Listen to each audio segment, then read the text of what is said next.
असतो आणि तुम्हाला हाऊस असेल, खूप पैसे असतील तर विकत घ्या. Doesn't matter, it is not useful. We have one, आमच्याकडे आहे, पण त्याचं कॅलिब्रेशन करता परत कॅलिब्रेशन एन्युअल घ्यायला लागतं वेगळं. So which is very very tough, very very expensive. ही स्मिथ हॅमरची हाईट बघितली. दिस इज एम टाईप, म्हणजे medium type. There is a H type hammer also and L type hammer also. म्हणजे आता हे कॉन्क्रीट रोड्स करता जर आपल्याला त्याची कॉम्प्रेसिव्ह स्ट्रेंथ काढायची असेल तर ती नॉर्मल स्मिथ हॅमरच्या इम्पॅक्ट एनर्जीने पुरेसं पडत नाही. So you use a higher impact energy. आता ती नॉर्मल स्मिथ हॅमर किती होती? एवढी होती है ना, 1.5 फुटाची. ही बघितली तर किती आहे? जवळपास 3 फुटाची आहे. बघा ना, माणसाच्या मांडीपर्यंत येते. प्लस त्याच्या पुढे प्लंजर आहे. त्याचा प्लंजर पूर्ण आत गेला याचा. So it is almost 3 feet or 3.5 feet high when the plunger comes out. Action and reaction are equal and opposite. Simple. Explain. It measures the hardness of concrete surface by impact plunger and it's calibrated for the compressive strength of concrete. Simple. हे graph बघा, rebound number versus compressive स्ट्रेंथचे graph. Dry आणि वेटला त्यांनी 2 वेगवेगळे graphs पण दिलेत. कारण wet concrete will be softer naturally, त्यामुळे for lower rebound numbers the strength is higher. म्हणजे if you see for wet, हे ॲक्च्युली चुकलं आहे. हे जे ड्राय आहे हे आहे, ब्लॅक आहे. The black one is dry. हा अँगल, हा ॲरो ब्लॅकपर्यंत जायला पाहिजे. So be careful on that. ही चूक आहे, मला आत्ताच दिसली. इट इज, हे वाक्य अत्यंत नीट समजूयात आपण. It is a very good tool in the qualitative assessment of concrete in old structures. इथे मला तुम्हाला क्वालिटेटिव्ह असेसमेंट अँड क्वांटिटेटिव्ह असेसमेंटचा difference. Do we understand what is qualitative assessment and quantitative assessment? Quantitative assessment is where you are quantifying. म्हणजे मी जेव्हा सांगितलं ना की माझी उंची 6 फूट 1 इंच आहे, ही क्वांटिटेटिव्ह असेसमेंट झाली. आणि मी या XYZ व्यक्तीपेक्षा उंच आहे किंवा बुटका आहे, ही क्वालिटेटिव्ह असेसमेंट झाली, comparative assessment. So this is good for qualitative assessment. It is a very good tool in the qualitative assessment. म्हणजे काय की जुन्या कॉन्क्रीटवरती ह्या कॉन्क्रीटपेक्षा हे कॉन्क्रीट जास्त हार्ड आहे, ह्या असेसमेंट करता it is a good tool. दुसरं वाक्य काय म्हणतात? It does not possess high level of accuracy in old structures when quantitative assessment is carried out and only gives a range of compressive strengths. म्हणजे मी म्हटलं की ह्याला hardness, ह्याला मला जुनं कॉन्क्रीट आहे, 30 वर्ष जुनं आहे, 40 वर्ष जुनं आहे, आणि त्याला मी रिबाउंड नंबर घेतला आणि मी सांगितलं की ह्याची कॉम्प्रेसिव्ह स्ट्रेंथ M30 आहे, ह्याची कॉम्प्रेसिव्ह स्ट्रेंथ M32 आहे, ह्याची M35 आहे. तर ते चुकीचं असतं. का? तिथे कार्बोनेशन नावाची एक प्रक्रिया कॉन्क्रीटवरती सदैव होत असते. म्हणजे हवेत जो कार्बन डायऑक्साईड, कार्बन मोनॉक्साईड असतो, it reacts with the free calcium oxide in presence of humidity, that is H2O, to form CaCO3. CaCO3चा प्रत्येक शिक्षकाशी अत्यंत जवळचा संबंध असतो. CaCO3 तुम्ही रोजच्या वापरातली एक गोष्ट आहे. कुठली? चॉक. चॉक असा कॉम्प्रेस करू शकता का हाताने? It's a very soft material. हाताने दाबू शकता का? नाही ना, पण 3 बोटात तोडू शकता ना. म्हणजे it becomes hard and brittle. जेव्हा कॉन्क्रीटमध्ये कॅल्शियम कार्बोनेट फॉर्म होतं आणि हवेत असलेल्या कार्बन डायऑक्साईडचा परिणाम त्याच्यावरती होतोय. क्लिअर? Is that clear? काय झालं? Is that clear? त्यामुळे सरफेस हार्डनेस त्याचा वाढत जातो. आणि तो, is it a true representative sample of what the concrete is? It is not. कारण it is hard but brittle. त्याने कॉम्प्रेसिव्ह स्ट्रेंथ वाढली नाही, पण तुम्ही सरफेसवरती रिडिंग घेतलीत तर त्याने तुमची रिडिंग्स इनकरेक्टली हायर येतील आणि त्याने तुम्ही you will predict a compressive strength which is higher than the actual compressive strength of site. हे कळलं? कार्बोनेशन. म्हणून कार्बोनेशन आपण डिटेलमध्ये पाहणार आहोत नंतर. तर कार्बोनेशन ही प्रोसेस फक्त लक्षात घेतली तुम्ही. कार्बन डायऑक्साईडचा इफेक्ट आहे, कॅल्शियम कार्बोनेट फॉर्म होणे, त्याने concrete becomes hard. on surface. So now again read this. It does not possess high level of accuracy in old structures. In old structures.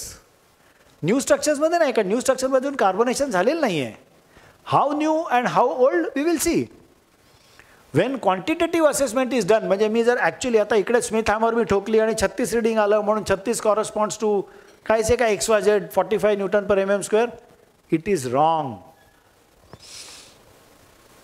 is carried out and only gives a range of compressive strengths because it is carbonated. Can be used for compressive strength assessment for new concretes less than 1 year old effectively. Less than 1 year old, very very effective. काही ठिकाणी 2 वर्ष 3 वर्ष सुद्धा चालतं depending on carbon dioxide carbonation rather. आता कसं आहे, मुंबईत पोल्युशन किती आहे प्रचंड, ह्युमिडिटी किती आहे प्रचंड, त्यामुळे मुंबईत carbonation rate is very very high compared to Pune. उद्या आपण जर नागालँडला गेलो की जिथे ना पोल्युशन आहे ना कार्बन डायऑक्साईड आहे, तर rate of carbonation will be substantially low. म्हणजे it is my practical experience that about 25 years back we had gone to a structure in Assam. 25 वर्षापूर्वीचं आसाम तर जास्तच हे होतं, अंडर डेव्हलप्ड होतं.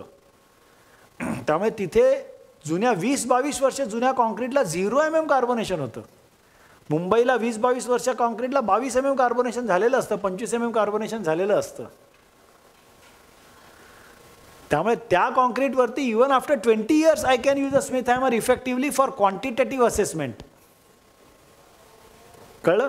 त्यामुळे स्मिथ हॅमर जर तुम्हाला क्वांटिटेटिव्ह असेसमेंट करता वापरायची असेल जुन्या स्ट्रक्चरवरती, तर किती कार्बोनेशन झालं आहे ते पाहावं, तेवढं कार्बोनेटेड कॉन्क्रीट ग्राइंड ऑफ करावं, ग्राइंड ऑफ, आणि मग स्मिथ हॅमर घ्यावी. पण it is very very expensive. 6 inch by 6 इंचाचं कॉन्क्रीट तुम्हाला 1 सेंटीमीटर ग्राइंडिंग करायचं असेल तर त्याची किंमत काय होईल, प्रचंड होईल. So it will not be effective और इट विल नॉट बी वॉरंटेड. म्हणजे कॅलिब्रेशन आपण पाहिलं. कॅलिब्रेशनमध्ये एक आपण हे नाही पाहिलं की and service after every 2000 impacts. म्हणजे आपण एका ह्याला 16 इम्पॅक्ट्स देतो, बरोबर आहे. समजा 20 देतो असं आपण ॲव्हरेज गृहीत धरू. म्हणजे 5 स्पॉट्स नंतर 100 झाले, म्हणजे 50 स्पॉट नंतर 1000 झाले. म्हणजे प्रत्येक 100 रिडिंग्स घेतल्यानंतर तुम्ही रिकॅलिब्रेट केलीच पाहिजेत असं द मॅन्युफॅक्चरर म्हणतो. आता वेगवेगळा मॅन्युफॅक्चरर वेगवेगळा म्हणेल. So this is just one of the requirements. Concrete surface should be smooth, clean and dry.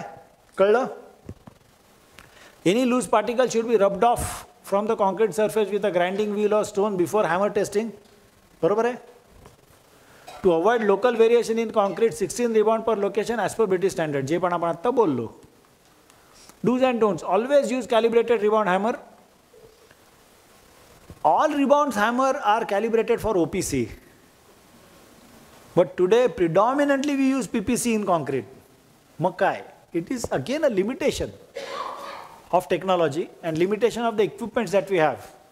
PPC मध्ये सुद्धा किती टक्के फ्लाय ॲश यूज केलं जात आहे, म्हणजे 15% आहे का 35% आहे माहिती नाही आपल्याला. साईट कॉन्क्रीट करताना सुद्धा साईट मिक्सिंग पण होतं फ्लाय ॲशचं. किंवा RMC मध्ये जे येतं त्याच्यात GGBS आहे का, फ्लाय ॲश आहे का, आणखी काय सिलिका फ्युम्स आहे का माहीत नाही आपल्याला. त्यामुळे Smith hammer is a relatively low end not very high accuracy level. अल्ट्रासॉनिकला मी काय म्हटलं होतं, very high accuracy ultrasonic. Smith hammer is relatively low accuracy. should not be conducted on rough surfaces. The point of impact should be at least 20 mm away from edge or shape discontinuity. बरोबर ना, कारण impact देतो ना तुम्ही, त्यामध्ये एकदम सरफेसवरती दिलं तर lot of energy will be lost. म्हणून 20 mm अवे पाहिजे. Surface carbonation should be taken into consideration. Should not be use on repaired or wet concrete portion. हे clear? Should not be use on repaired, कारण रिपेअरवरती तुम्ही जर केलं तर you are not measuring the original compressive strength of concrete. Clear? ही same site आहे मगाची जिकडे अल्ट्रासॉनिक आहे ना, इथे तुम्ही बघितलं तर प्लास्टरवरती त्याने रादर POP सरफेसवरती त्याने इम्पॅक्ट केलं. इम्पॅक्ट हे दिसत आहेत बघा, इंडेंटेशन्स दिसत आहेत फोटोग्राफमध्ये. आणि हे POP वरती करून त्यांनी सांगितलं compressive strength is not good, the building is unsafe म्हणून. It is wrong, unprofessional, very unprofessional. Quantitative assessment up to 1 year, qualitative assessment of surface hardness, handy and inexpensive. Since the instrument measures the rebound number of surface concrete does not take into account the effects of voids or porosity below the cover zone. म्हणजे ह्या void, ते void काढला आपण, इथे void असलं त्याच्यावरती मी जर rebound number घेतला तर कदाचित चांगला येईल. आतमध्ये void असेल कोरमध्ये, कोर म्हणजे कोर कॉन्क्रीट रेन्फोर्समेंटच्या आतमध्ये, आणि मी बाहेरून रीडिंग घेतलं, Smith hammer ultrasonic reading will be poor but Smith hammer reading can be good. अशा केसेस सुद्धा येऊ शकतात. Not useful for concrete made out of blended cements, need special calibration. Not useful for carbonated surfaces. हे MBIU मी काल म्हणालो होतो ना, हे MBIU आहे बघा, मोबाईल ब्रिज इन्स्पेक्शन युनिट. ह्याच्यावरती तो खाली पाणी आहे, पेरेनियल रिव्हर आहे, खाडी आहे ॲक्च्युली, आणि वरतून तो खाली उतरून he is doing a Schmidt hammer, he is doing a Schmidt hammer vertically up, horizontal, इथे पण हॉरिझॉन्टल करतोय.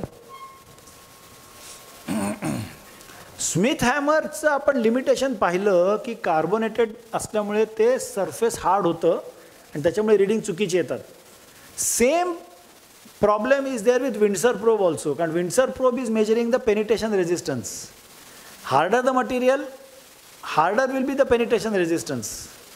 त्यामुळे the limitation with Smith hammer has, even Windsor probe has. कार्बोनेशनचा इफेक्ट विंडसर प्रोबच्या रीडिंगवरती पण होतो. See, why we are not using Windsor probe? First reading is it looks like a gun. त्यामुळे जर कुठे पोलिसांना काय समजावत बसणार तुम्ही, किती समजावणार? ते म्हणणार रे तू गन, मग तू टेररिस्ट, तुला आतमध्ये टाकणार पहिलं ते, आणि मग 10 दिवस आतमध्ये ठेवणार आणि मग मारझोड करून मग विचारणार तू अरे हो एवढा शिकलेला आहे का, जा बाबा जा तू, असं. पण तुम्ही 10 दिवस कुठे आत राहणार? So we are not using a Windsor probe for that is one reason, because we cannot prove to everybody की हे मशीन टेस्टिंग, आणि it is actually a gun. So it is, आपल्या देशात तर एक्सेप्ट फॉर सम मध्ये IIT मध्ये वगैरे demonstration pieces साईटवरती कोणीही विंडसर प्रोब वापरत नाही, because it also has the same limitations which Smith hammer has on hard and concrete. Clear? मगाशी मी म्हणालो ना विंडसर प्रोबचा मी तुम्हाला पॉईंट सांगेन, that is this is the point. चहा, टी ब्रेक, चलो चाय पी के आते हैं.